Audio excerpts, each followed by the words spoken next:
noches, bienvenidas, bienvenidos, gracias por estar aquí y gracias a Javier Sicilia, poeta, escritor, fundador y, bueno, integrante del Movimiento por la Paz con Justicia y Dignidad en México. Javier Sicilia, bueno, pues es un hombre muy conocido ahora en México y en el mundo, hay que decirlo, por su batalla. Estás, Javier, presentando un libro desgarrador, El Deshabitado.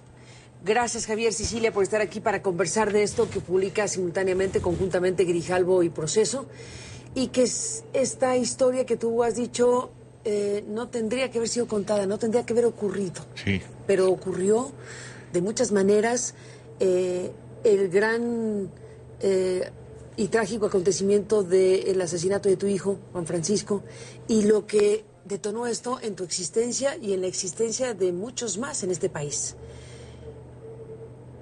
¿Qué hay en El Deshabitado? Pues está todo, ¿no? Está pues, el testimonio de una víctima, ante todo. Y de una víctima que, bueno, pues le tocó ser también, darle voz a todas las demás víctimas que habían sido negadas hasta ese momento. Y pues tiene todos los niveles que puede vivir una víctima, y una víctima que me tocó ser ese promotor, digamos, a partir de la muerte de mi hijo y de sus amigos, pues de este movimiento por la paz que visibilizó el horror de este país que había estado negado, y pues su nivel espiritual, filosófico, político, el movimiento, es decir, toda la familia, todos los niveles, pues traté de ser lo más desnudo dentro, o deshabitado, para que pudieran ver. Desnudo, lo más desnudo que pudiste. Desnudo que pude. ¿No te desnudas demasiado? No, yo creo. Hay una frase que siempre me llamó la atención y ahora pude comprenderla. Y es una frase de Lanza del Vasto, el discípulo católico de Lanza, refiriéndose a las confesiones de San Agustín. Y decía: solo se confiesa aquel que es trabajado por una exigencia espiritual, ¿no? Y creo que generalmente los libros de confesiones son libros tramposos, porque siempre aparece el confesado como un héroe, ¿no? Pero una verdadera confesión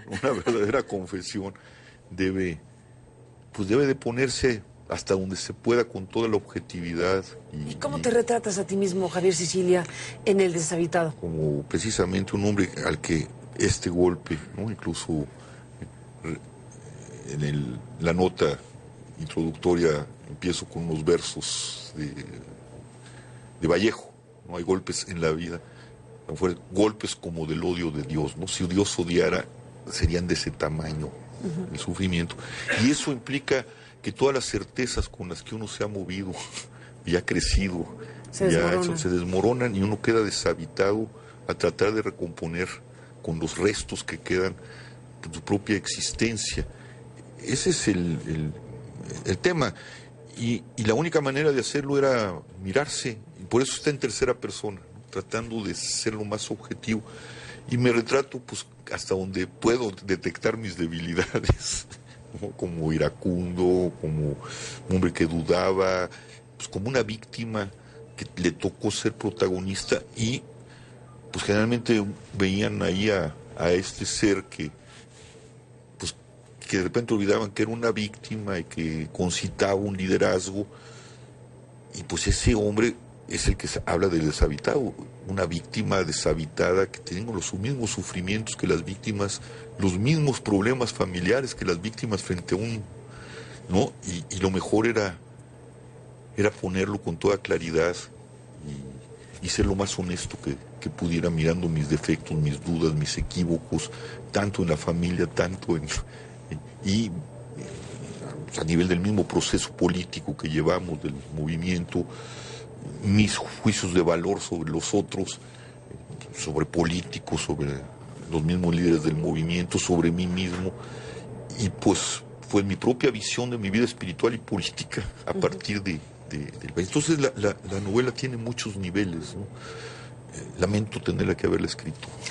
Lamentas, y entiendo por qué lamentas tener que haber escrito El deshabitado, y efectivamente el deshabitado está en ti como víctima y tú como víctima y muchos otros deshabitados que están aquí registrados en la historia de este país y en este libro que lo retrata. Pero también hay otra parte, como dices, en estos niveles, en estos sustratos que están en el libro, que tienen que ver precisamente con lo que se generó, con lo que detonó a partir de una tragedia inmensa como la tuya, de la muerte de estos jóvenes, entre los que se encontraba tu hijo Juan Francisco, y a raíz de esa situación, cómo efectivamente tomas un liderazgo social y político en toda su amplitud, para fundar y para crear y para ayudar a crear esto que es el Movimiento por la Paz con Justicia y Dignidad. Y en torno a tu caso se sumaron muchísimos casos en toda la República Mexicana. Sí. Recorrieron territorio como pocos, aquí y fuera de aquí, dieron voz, se escucharon voces que no se habían escuchado, como se dice comúnmente, se visibilizó, se le puso luz a las víctimas y voz. Y voz. Muchas voces se escucharon. Muchísimo. Y obligaron, que ese fue el gran momento de ese movimiento, y obligaron al poder político a sentarse. En estos diálogos que ya los cuentas y que ahora los recordamos contigo, estos diálogos que simbraron al país, donde, bueno, pues tomaban nota todos, los obligaron a sentarse, a escuchar. ¿Qué decir de aquello? De aquello que era insólito, ver al presidente de la República enfrente tuyo, enfrente de las víctimas con rostro, que tomaba notas, que escuchaba. ¿Qué decir de todo eso? Fue una larga farsa por parte del poder, ¿no? Pues mira cómo estamos, Carmen. La ley de víctimas y la CEAP, ¿viste el desastre que es? Estamos recomponiéndola, tratando de recomponer. El país ha duplicado o triplicado sus asesinados, sus desaparecidos, y ahora pues han vendido al país, ¿no? O sea, estamos peor, y la deuda se acumula porque los asesinados desaparecidos del sexenio de Calderón, porque son deuda de Estado, no de gobierno, se suman a la ineficiencia y la ineficacia de este gobierno, y de estos gobiernos, y de esta clase política.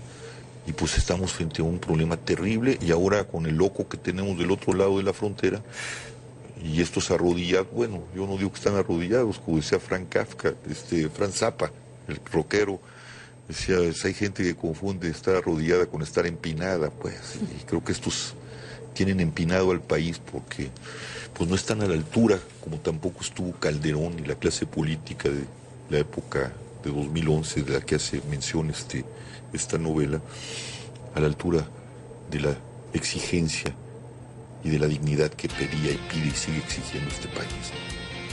Javier Sicilia, déjame hacer una pausa. Regresamos en esta conversación en torno a El deshabitado, este libro que está circulando a partir de estos días, estas fechas de Proceso y de Grijalvo. Volvemos en esta fase.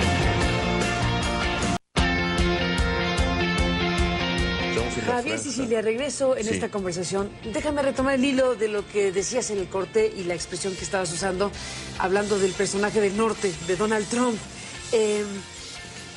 Crisis civilizatoria, dices. Aquí tenemos a Estados Unidos, pero tenemos muchas otras cosas. ¿Qué ves en el mundo? ¿Qué está pasando? Pues yo creo que son estos parteaguas históricos, estas crisis civilizatorias que se dan, ¿no?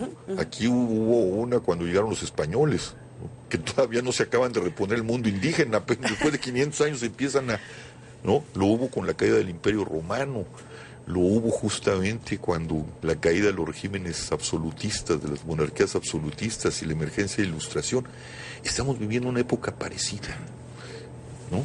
Es una crisis donde todo se desmoronó, todas las instituciones. Nos olvidamos que las instituciones son construcciones históricas que nacen, envejecen, y estamos justamente en la crisis civilizatoria donde las instituciones que nacieron de la Ilustración y de la Revolución Industrial entraron en una profunda crisis.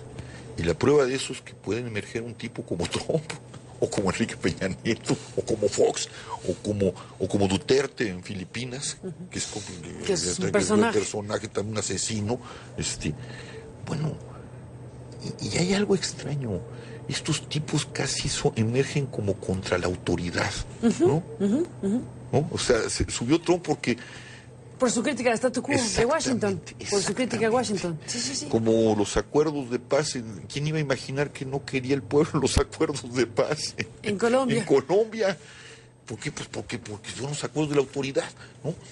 Entonces hay una crisis de autoridad, que quiere decir que hay una crisis de las instituciones que construían esa autoridad y que nacieron de la Ilustración. Y estamos justamente en una franja ambigua donde se cuelan monstruos como monstruos como los que estamos viendo que emergen en el mundo, las derechas salvajes, o hay otras izquierdas que pueden emerger también salvajemente, ¿no? Entonces, el problema, Carmen, es que nunca como hoy, en esta crisis civilizatoria, yo no sé si es una crisis civilizatoria o el tiempo del fin, podemos destruirnos, ¿no? Nunca. ¿Tanto así como el tiempo del fin? ¿Lo dice religiosamente? No el fin de los tiempos, pero sí el tiempo del fin, ¿no? Creo que es el tiempo en que, por lo menos a futuro, está cerrado y tenemos que construir en el presente, ¿no? O sea, si no construimos el presente, si no salvamos el presente, el futuro no va a estar, ¿no? El futuro está en el presente, porque el muro está allí, ¿no? O sea, no solo nuestro muro, el muro que está creando la propia crisis civilizatoria, una zona de barbarie. Una zona de barbarie. Ahora, para el caso mexicano, pues sí, el cóctel es tremendo. Tal como lo dices, en materia de violencia, no hemos resuelto lo grave que ha transcurrido en estos más de 10 años. Las fosas. Y abrimos fosas. Bueno, en Morelos, en Michoacán, en Guerrero. En Veracruz.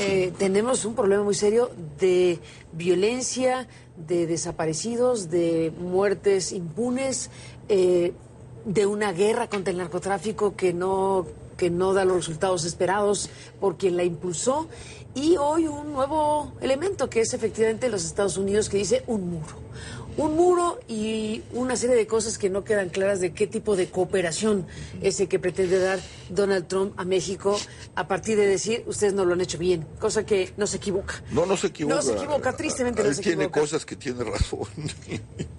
Por desgracia. Por desgracia. Bueno, en ese cóctel, ¿qué podemos imaginar en materia básica de derechos humanos, de impunidad, de justicia, de los grandes ejes que han impulsado al movimiento por la paz con justicia y dignidad en México? Mira, Carmen, yo, como lo he estado escribiendo, no veo otra cosa más que un movimiento de unidad civil. Que vaya, yo había estado por el voto en blanco, no funciona, creo que hay la suficiente reserva moral, no más que fracturada en el país, que si se conjuntara y les arrancara lo que nos pertenece a esas partidocracias que son las urnas, porque pues esas urnas las tienen secuestradas, como secuestraron la ley de víctimas, como secuestraron al IFE, como han secuestrado todos los grandes procesos democratizadores y de la sociedad, y sacarlos con un programa de una reestructuración nacional, una refundación nacional, llamar un nuevo constituyente, poco como lo hicieron en Filipinas cuando Corazón Aquino toma el poder y derriba este sistema atroz que por desgracia pues terminó mal, ¿no? Sí. Pero creo que esa es la única salida, ¿no? Si necesitamos un nuevo pacto social, con ellos no podemos, son iguales. Un nuevo pacto social. La transición no sirvió de nada. Parece que el PRI es una cultura bastante que ha permeado todo y ha destruido el esqueleto político de este país, pero que hay una gran reserva moral que se ha visto, ¿no? Desde el zapatismo, Ayotzinapa, el Movimiento por la Paz, el Yo Soy 132. Yo creo que el propio Cuauhtémoc, por el otro lado, don Raúl y su constituyente, ahí está la reserva moral dispersa. Somos capaces de juntarnos y hacer un mínimo programa, porque no podemos hacer un programa que nos vuelva a recuperar el suelo democrático y que nos devuelva la democracia y que nos lleve a un nuevo pacto social y verdaderamente una nueva constituyente si es necesario en ese pacto social. No veo otra salida, Carmen. Lo demás puede ser, como he dicho, es administrar el infierno con estos. Y el infierno puede ser tan hondo como e infinito. Hay descomposiciones que pueden durar décadas, ¿no? Por desgracia. Y creo que estamos en un momento de necesidad, o sea, sí, crisis. La crisis quiere decir momento de decisión. ¿Qué decidimos? ¿Seguir así? ¿Qué quiere México? ¿Qué quiere México? Pero yo creo que quiere justicia, quiere paz, quiere justicia no solo para las víctimas, sino para las víctimas estructurales, quiere una equidad en los salarios, quiere un rescate del campo, quiere muchas cosas, ¿no? Que esto no nos han dado todo lo contrario, ¿no? Un nuevo pacto social, una unidad de la sociedad. Bueno, la palabra unidad en este momento causa mucha polémica. Bueno, ¿no? Una coalición o sí, una... Y lo digo por la marcha, sí, ¿no? Sí, la marcha que tuvo lugar, o las marchas que tuvieron lugar hace algunos días, que fueron al final de cuentas muy polémicas, y que, bueno, hay quien las calificó de manipuladas, hay quien dijo hay que ir de cualquier manera. México no está encontrando una manera para cohesionarse. Yo no sé si la marcha era la salida, pero lo que está claro es que México no encuentra una manera de cohesionarse. De coaligarse. Lo único que hay es clarísimo un descontento generalizado. Eso sí lo podemos palpar en todos lados por todo lo que acabas de decir y otras cosas. ¿En qué punto las sociedades finalmente se organizan? ¿Cuál es el punto de quiebre de un país en donde pueda concitar efectivamente un proyecto nacional común, compartido, esencialmente a partir de las diferencias? Pues no lo sé, yo creo que hay los suficientes elementos, más allá de las diferencias, para cohesionarnos, para coaligarnos y para rescatar el suelo democrático donde las diferencias pueden tener un verdadero juego político, ¿no? De lo contrario, pues ahí está la Revolución Mexicana, facciones por acá, facciones por allá, porque el descontento es mucho, Carmen. Los agravios son inmensos, la indefensión de la ciudadanía es muy grande y la tentación de la violencia está ahí. Está ahí. Y fracturada una sociedad, la violencia que ya está instalada puede potenciarse en una violencia legítima que se va a confundir con las violencias ilegítimas, con un ejército y las Fuerzas Armadas en la calle. Bueno, puede ser un cóctel si no encontramos esa vía, que yo no quiero ni imaginarlo, ¿no? ¿Y una ley de seguridad interior? Sí, donde le van a dar legitimidad, legalidad al estado de excepción que ya vivimos. Desde hace más de 10 años. Exactamente, lo que quieren darle nada más contención, pero esto va a ser terrible, sí. Digo, hay que ver cómo creció la violencia y las desapariciones con el ejército ahí. No es que yo tenga algo contra las Fuerzas Armadas, mis respetos, pero son las Fuerzas Armadas que son para estados de excepción. Y cuando las Fuerzas Armadas, no conozco ningún ejército en las calles o en los campos de batalla que no viole derechos humanos, porque son fuerzas, la última ratio de la violencia, que se ejerce en estados de excepción, y la excepción produce violación de derechos humanos. Es tan claro como el agua. Una ecuación clara. 20:35. Bueno, vamos a la pausa, Javier Sicilia. Regresamos en la parte final de esta conversación. Bueno, quedan ahí muchos temas. Volvemos en un instante. Tiene contrato. Bueno, Javier Sicilia, entramos en la parte final. Sí. Me estabas contando algo en el corte, perdón que vuelva a retomar lo que me estabas contando en el corte. Ya escribiste algo, pero me estabas diciendo algo aquí en Estados Unidos. Sí, los armeros son la derecha, ¿no? Fueron muy importantes en el triunfo de Trump. En la época de Obama, en abril de 2015, el ejército hizo un convenio de compra de armas a una compañía, ahorita no recuerdo, tiene el nombre Sauer, me falta una palabra, por cerca de 289 millones de dólares. Eso es como 400,000 armas alcanzan para eso, ¿no? Esta compañía es de una persona que es muy amiga del vicepresidente de los Estados Unidos. Bueno, ahí tiene México, y México nomás ha comprado el 10%, ha ejercido el 10% de ese convenio. Ahí México podría hacerle un golpe fuerte si tuvieran la inteligencia política nuestros gobiernos. Rescinde el contrato. Es un golpe, y un golpe justamente a toda la economía de guerra que está armando esto. O sea, ¿no? México tiene un contrato con ese con ese negocio. ¿No? Pues ha sido contratos desde la época de Fox hasta acá. ¿No? Han comprado armas y en lugar de usarlos para salvar esta nación, para lo que es importante, para la educación que nos están recortando, para la cultura, para incentivar el campo, no, pues a comprar armas indiscriminadamente, a fortalecer una política de guerra. Entonces, hay elementos para que el gobierno pudiera responda. No quiere responder. La pregunta es ¿por qué? ¿Y qué intereses tiene en el armamento? ¿Qué intereses tiene en las compañías que están destruyendo el territorio nacional? ¿Qué intereses tiene en el juego de la droga? Y por eso yo insisto en que hay que sacarlos. No podemos seguir con una clase política con estos criterios pues absolutamente contraproductivos, es decir, al servicio de la producción de muerte. Al final están ahí hasta que ocurra otra cosa o cambien por vía de las elecciones los integrantes del gobierno. En lo que resta de este sexenio y el arranque de Donald Trump, bueno, hemos visto ya algunos capítulos. ¿Cómo te imaginas esa relación Peña Nieto-Trump en los próximos años, en lo que queda de este gobierno? Pues yo creo que va a acabar entregando el país, ¿no? Y vamos a tener a los marines aquí. ¿Tanto no, sí? Pues por lo que veo, por lo que nos ocultan, porque además ocultan información, pues puede suceder cualquier cosa. Digo, el país no les interesa y no les interesamos, somos prescindibles para ellos, igual que para Trump. Pero los recursos pueden ser un gran negocio para esta clase de gente y para los intereses de los grandes capitales que representa Trump. Pues ahí está, este panorama, Javier, muy complejo entre México, Estados Unidos y todo lo que acabas de decir. Nos queda un minuto, Javier. Me gustaría que lo ocuparas en una reflexión final de las muchas que están aquí.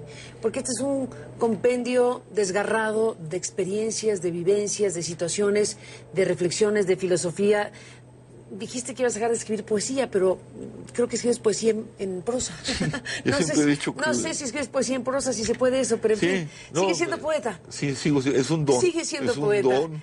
Quieras o no quieras, sigue siendo poeta. Una gracia o una desgracia, pero yo creo que es una gracia que seas poeta y con esta condición de poeta te pido que te despidas de este programa. Pues sí, y los invito a esto porque generalmente no a la lectura de este libro, porque se habla mucho del horror, del amor, pero no se habla de la experiencia profunda, humana que hay en una víctima y en las relaciones de esa víctima con lo humano, que es lo que tenemos que rescatar de esta nación.